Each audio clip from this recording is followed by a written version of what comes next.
Hi guys, Liz here with your Biz with Liz session today, and I'm starting off a couple of minutes late because I was just about to go live and then my mobile phone said I had to move locations again. So yeah, I love Facebook Live, but it does present me with some challenges. So I'm trying to move so I haven't got, that's a bit better, isn't it? So I'm not set up as I had wanted to be, but hey, that's a good lesson in itself. We love challenges, us entrepreneurs, we love these business challenges, don't we? So how can I help you today? So I'm hoping to be able to see any comments below. I will be checking my laptop for any comments in case my phone doesn't give them to me, but I've had quite a few questions sent in before we got started, so I'm just going to scroll to them now. Okay, so here we go.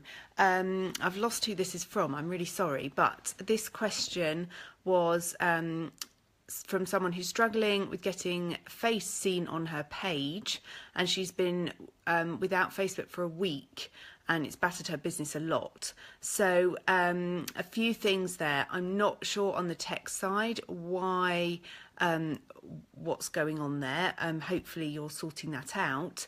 You know, hopefully you've got a tech person that you can contact and you're not trying to figure this all out yourself. That's another lesson that I'll help someone with later on that's got a website issue. You really shouldn't be doing all this stuff on your own, because when you do, it becomes overwhelming. First of all, you waste an incredible amount of time, and you know, where is your time best spent? If it's best spent on increasing revenue, which I'm kind of guessing it is, then that's what you should be doing, and spending more time on that and less time on the other stuff, which means you have to outsource. So all of you are growing your business, you're going to have to do it eventually anyway, so you really do need to start doing that at some point. I've just noticed, you can see we've still got the snowflakes up from Christmas. I haven't got the heart to take them down yet, and they're just above my head, so just to let you know what they are. Okay, so back to this question. So first of all, sort out, I'm sure you've got a plan in place for sorting out the tech issues. Maybe you've just moved or something like that. Obviously, it's fairly easy to get a signal in a public place now. I think the other the big thing that you can do action wise is to follow up with previous contacts. So while you're not getting this flow of new contacts and you're not being able to nurture existing relationships that were coming to hi Tamara, lovely to have you here. So Tamara, I'm just answering this question about someone's lost Facebook for a week, so they're not able to engage. It's had an impact on their business. So if you lost Facebook for a week, then what can you do now? What is right in front of you in terms of clients, potential clients, previous clients? So I would be looking at my record of clients, of previous clients, or those that I had spoken to that had shown an interest, and just following up with them. This is a huge thing that lots and lots of people don't do, because it feels a bit yucky, because we have resistance around it. We just don't follow up with people, and actually a lot of people don't buy until the seventh point of contact with someone. So you know, my coach originally, the coach I was originally with, taught me that just to never give up on follow-up. Now I take that a bit lighter. I don't follow up endlessly, because that's just pretty soul destroying. But I think there is a tendency for all of us to have one or two conversations and then give up.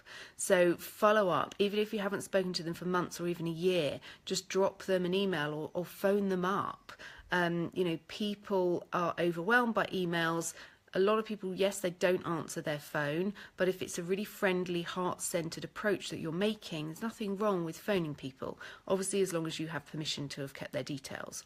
Maybe even a text message. I really believe we're going to see a surge of marketing through text soon, because people are burnt out by emails. So and even for some people, Facebook is becoming overwhelming. So hi Vanessa, lovely to see you there. So guys, can you give me some thumbs up, because I'm not sure if this is working for me. I can see you're there, but I can't see comments or thumbs up or anything like that. So I do have this ongoing problem with Facebook. Sometimes it works, sometimes it doesn't. I'm not seeing any, so I'm assuming that it's not working. So I will switch to my laptop to see any comments shortly. But do fire your questions through. If I'm not able to get to them on this live stream, I will reply to them in the group afterwards. Okay. So we've dealt with that. Hopefully we've dealt with that. And I think one other thing I would mention on that. So Michelle and Vanessa, you just joined. We're talking about reliance on Facebook for business and what to do if you haven't got access to Facebook. Follow up with all your old, previous or potential clients. But, you know, yes, I know some people build their business purely on Facebook, and Facebook is an amazing tool. But if we put all our eggs in one basket, that is a little bit dangerous. So just be wary. I'm not saying dilute and, you know, start doing loads of other stuff, but just be aware. Think, okay, if I was without Facebook, if my account got closed down, this happened to a business friend of mine. Her account got closed down because she was posting business stuff on her personal page, and she was in a right mess for quite a long time until she got everything sorted out. Similarly, someone I know got their YouTube account closed down, and that's had a big impact on their business. So actually someone I met last week, they had because of how Facebook ads work, they had their Facebook ad account shut down, and it resulted in an event that he runs that is normally full of about 80 to 120 people. There were only 9 of us there, which was great for me because I got loads of individual attention, but obviously for him not great, and the conversions did have an effect at that event. So don't put all your eggs in one basket. Make sure they are spread. If you're doing something on Facebook, if it's appropriate, then LinkedIn might be another good avenue for you. Just you know, look at what you're doing and what can be shared on a wider basis. And another thing on this, if all your contacts are on Facebook, you need to make sure you're also getting their email addresses, so you can also send them an email, add them to your email database. You know, whatever you do, even if it's Twitter, getting them on your email database is really, really important. Getting their contact details so that if they unfriend you or disappear, you can actually contact them again through an email database. Don't rely on Facebook. Hi Jane, I need to contact you because I've got a new passport, so if you don't hear from me, let me know. So okay, the next question is so this is really related, how do I find people to connect to? So obviously we've talked about Facebook and social media, but look at what you have already. So go through all your old business cards from networking events, your notes that you took from, I'm assuming that a lot of you keep business cards but never do anything with them. Look at your database. Are there groups of your database that you haven't emailed for a while? Reach out to people personally. Who could you, so on the personal level, everyone you can think of, you know, you've got a lot of clients right in front of you. And so ask them if they want any more help. So this is called the 3 R's. This is the first one, rebook, okay? And then you want to ask for referrals. So who could you ask? Maybe it is previous clients who could give you a referral, especially if someone was delighted with working with you. I think often in the past I haven't asked for referrals because, especially when I was just starting out, it felt a bit icky and a bit like, a bit pushy.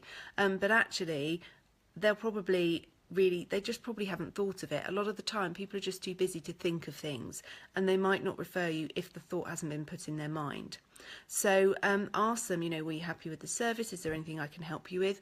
I'm looking to grow my business. Is there anyone that you can think of that would benefit from my services? You know, obviously you could give them a little update on what you're doing. If you've changed direction or you've niched up or whatever it is, update them. Do it in a really friendly way, and think of it as serving rather than selling. So every time you're doing this, think, okay, how am I serving this person? How is this benefiting the other person on the other end of the line, or the person that potentially they're going to refer to me? So referrals are a huge thing. You know, I know Jane, for example, that's how she's just booked a massive second year running, a big group of ladies going away together because I referred her to my friend from meeting Jane at a networking event. So this referral stuff absolutely works. Obviously, network marketing, it's all about referral. So who is in your tribe? Who is in your who is in your network that you can reach out to? Ask for rebooks, ask for referrals, and get them coming in. So always look at what's right in front of you first. So often we move on to the shiny new object or the new way of doing things, or we join a webinar and we listen to this new way of doing Facebook ads or a new technique to close on a webinar. And actually, if you just use what's in front of you, then that's a gift for you there. It's like it's there just for you to take. And as I'm saying this, I'm thinking, I've got two people spinning around in my head. I'm thinking, I never followed up with them. I really should do that. So that's immediately something you can do instantly, is follow up with people. Okay. Let me see. So I know a lot of people here are local-ish. So I've discovered this new network called Laurel Leaf Networking. It's North London based, but she's got a massive database, and it seems she's really hot on it. I'm really, really impressed so far. So look them up. If you choose to join, mention my name, please. Again, it's referral-based marketing, but there's some really good people in there, and I've already got reached out to 3 people in that group that have helped me in my business. So yeah, the power of a good network. Your network is your net worth. So keep reaching out to these people. Okay, where are we? What's the next question? Okay, so this is a bit of a techie question from, I'm not sure how to say the name, Evgenia, I think, which is a beautiful name, although I'm not sure how to say it. So she is transferring her DIY site, which is a Wix site, to another platform, probably WordPress. So she's going to be without a site until a new one is set up, and because her Wix one expires very soon. So she's thinking of solutions. How can she get around this short-term problem, and something to send my visitors in the meantime? Any suggestions? So absolutely, a landing page would be perfect for you, Evgenia. If I'm saying your name right. So absolutely a landing page. They're really easy to do. You know, you can reach out to the groups that you're on and just say, who can do me a landing page? You'll find someone instantly. You don't need to spend ages just, you know, looking for someone and trawling through Fiverr or anything else. Just reach out to people and ask for a recommendation. You can get that done really instantly. And I know someone who's very dear to my heart. She was actually doing websites, and for a very long time she hadn't done her own website, which was quite funny, and we laughed about it. But she had this brilliant picture on a landing page, to the extent where I was like, wow, I love your website. She was like, oh, that's just a holding page. And you can literally put on there, my website is currently being updated. In the meantime, please click in here for the usual opt-in gift or whatever, for the usual free gift that I'm offering, and blah, blah, blah, blah, blah. So absolutely, you don't need to lose any customers while that's being done. Just make sure there's a way of them contacting you, like an email address or a phone number. Make sure that's in there, and you won't lose anyone. But also on this, I would also say, as I did earlier, make sure you're getting help. If you're trying to do your website on your own on WordPress, I would ask you, where is your expertise best spent? Where is your time best spent? Because if you are, unless you are a web designer, and I'm assuming you're not because else you'd know the answer to your question, but you really shouldn't be spending time on that. There's other people that love it, that love doing that, that's their zone of genius. If it's not your zone of genius, and by that I mean something that you absolutely love and are very good at doing and can create a big impact doing, then the more you can hand off those tasks, the better. So focus on what's going to generate you income. And for you spending hours and hours getting a really nice fancy website and doing all this transition work, that's not a good use of your time. Someone else will be able to do it in a minimal amount of time, like a third of the time it's going to take you. And to be honest, they'll probably do a much better job as well. And the amount it's going to cost you, you could be earning that money elsewhere in your business, generating clients that are going to turn into repeat business, referrals, all of those things that I mentioned earlier. Okay, cool. Next question. I've recently released, this is by Nay, I've recently released a new product being a do-it-yourself therapeutic guide for stress, anxiety and insomnia. It's unique and extremely effective. I've had a lot of interest but struggling to convert to sales. Not sure what to do next, so I've fallen into a slump this week. Okay, cool. So first of all, Nay, absolutely brilliant the fact you've got a product and you've got it out there, and awesome that you're having amazing feedback. Absolutely brilliant. So I think that just should absolutely be celebrated. So well done, because so many people sit on this type of stuff and they never get anything out there, and you have, so fab. So the next thing is converting them. So I'm assuming that you've got, by the fact that they've got the product, you've got their contact details. So I would think you need to come up with a sequence of how you're going to engage with them. And a sequence isn't so that it's smarmy or automated 100%, but a way so it's easy for you, so you know what you're doing for each person. And obviously the more automation you can do, the better, especially as you grow, to leverage your time. But you need to know exactly what you're doing when. So you need to have a plan around it. That's the first thing to say. So stress, anxiety and insomnia is fantastic, and a lot of us are suffering from that.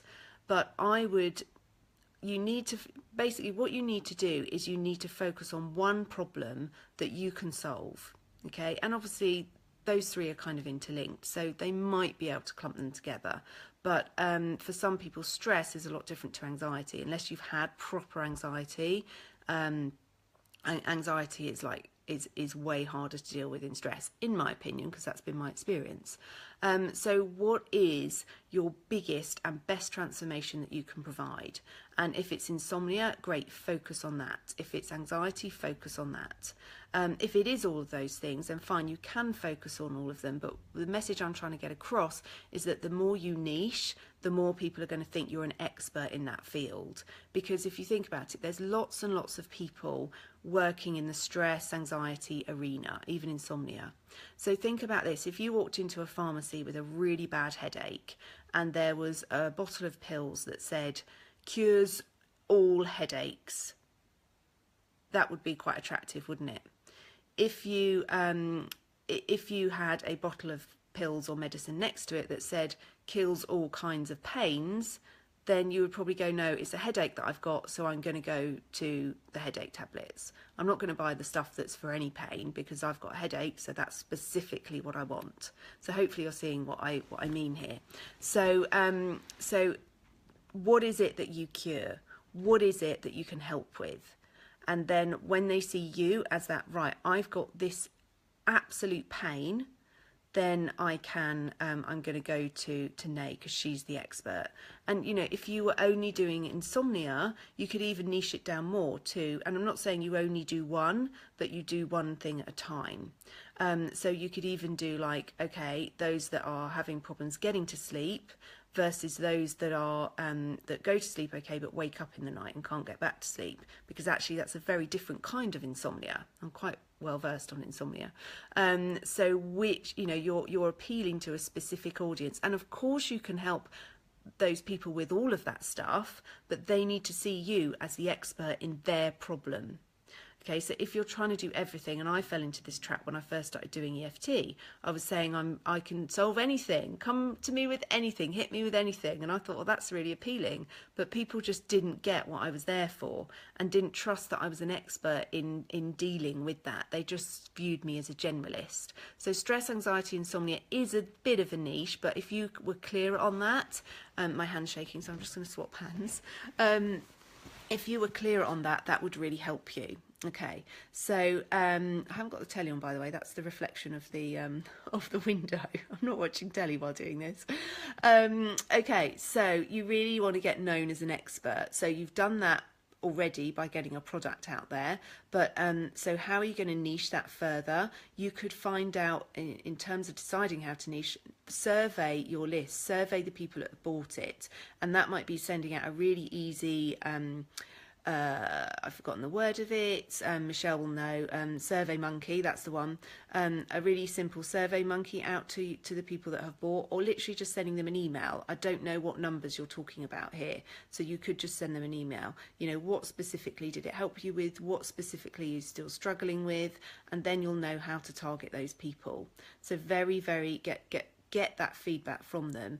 And this is for all of you. I know a lot of you, I know what you do.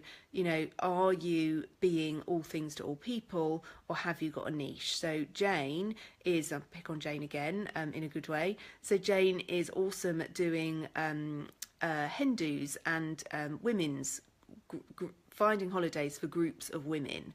So that's obviously what she stuck in my mind for, and that's what I've referred her for. So that's what she's done. If she was expert in honeymoons, then that's what she should talk about, because I'd be telling all my people that are going on honeymoon for that. Of course, she can still do honeymoons, and I might still refer them, but if she's got a niche, I'm more likely to think of her when somebody tells me that they have a certain need. I hope that's all making sense. So back to Nay, your following this on, so getting the sequence involved. Once you've got the feedback and you know what to do, then you've got to give them, don't expect them to buy after just buying or or receiving your one gift.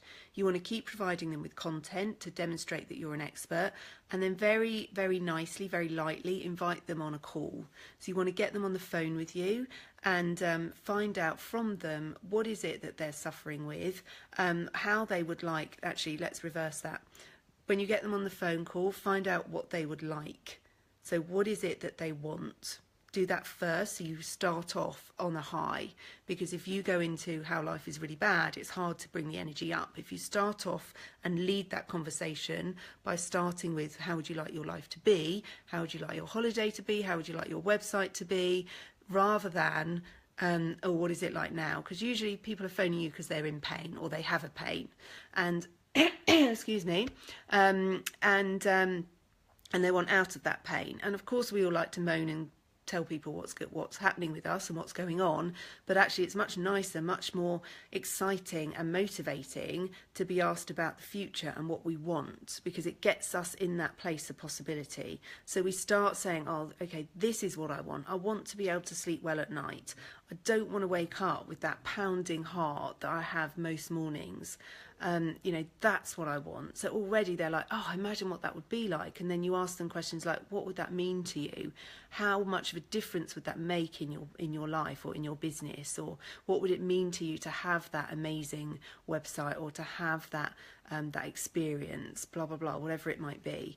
And then you can ask them where they are now. But the key thing, don't stay in that too long, because again, you'll drag the energy down. The key thing is to then ask them, well, what's stopping you?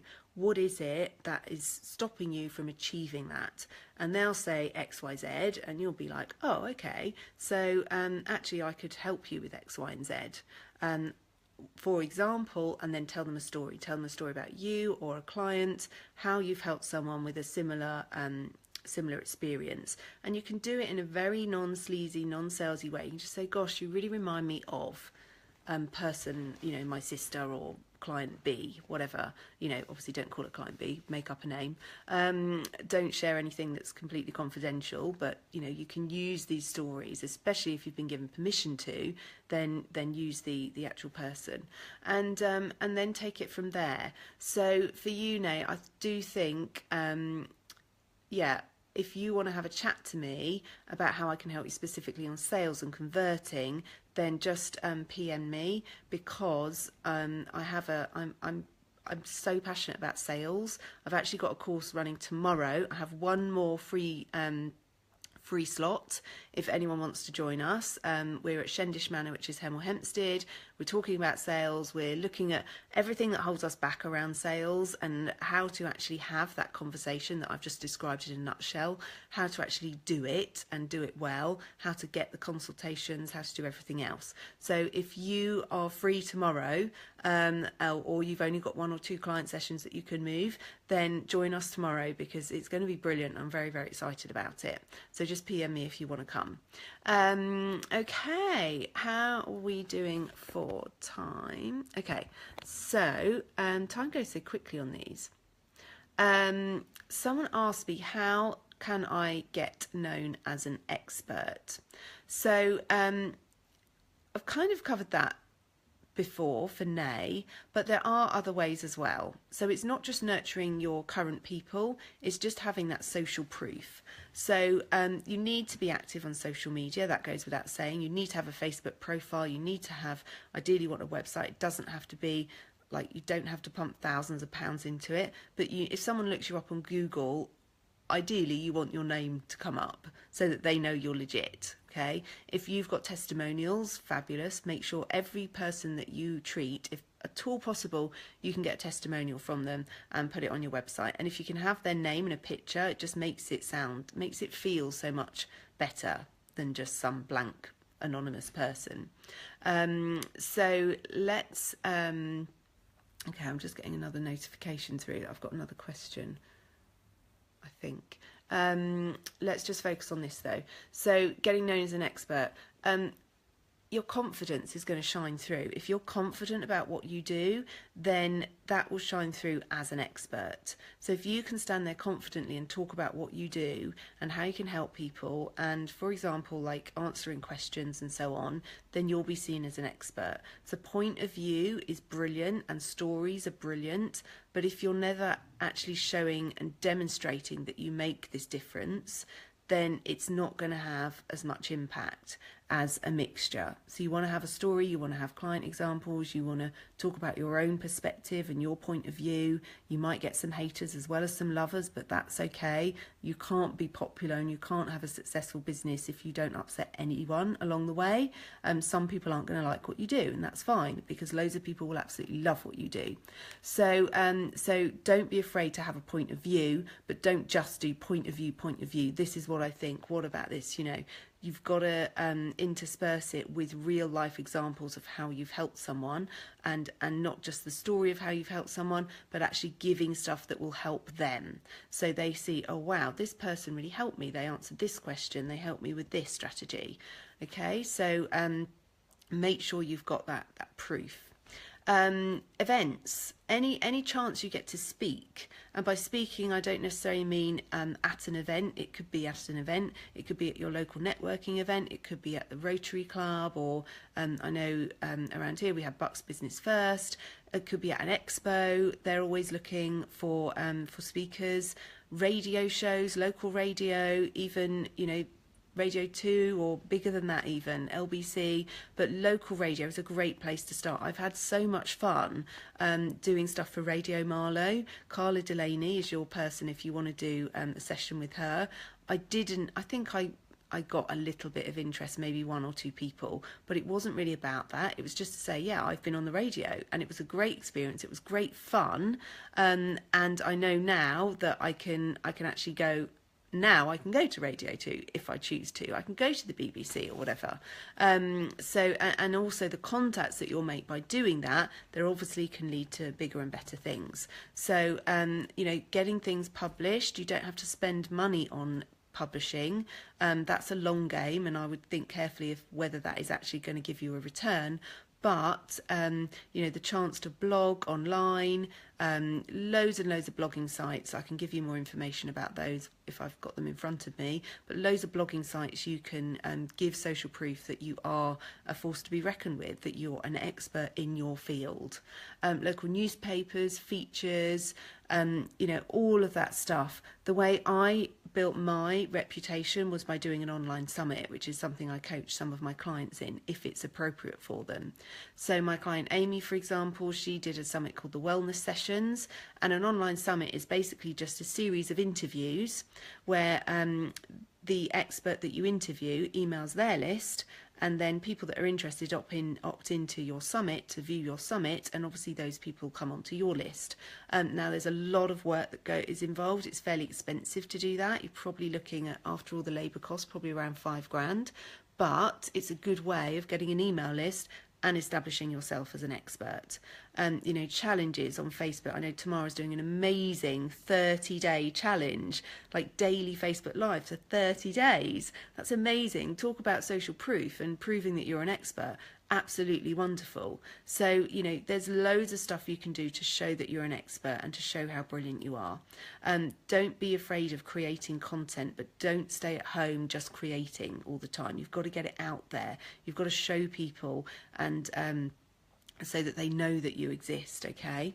So I'm just going to check Facebook, if you can bear with me just for a second, because I think I've got another question.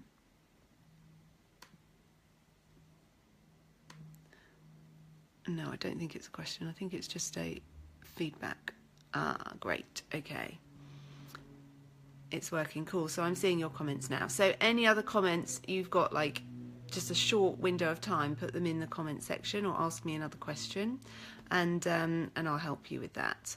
I had a question posted earlier about tomorrow. I'll get back to you on that separately, and we've got all the details coming to you. You should have received all the details for tomorrow, but if you're missing them, check your junk mail, if I can get my words out. Check your trash or your junk mail, and let me know if there's any questions about tomorrow. Thank you. I'm going to leave it there. Thank you for all your wonderful comments and your love, and been lovely doing this as usual. I'm here every Wednesday at 2 p.m, so I hope to see you next week. Take care. Bye.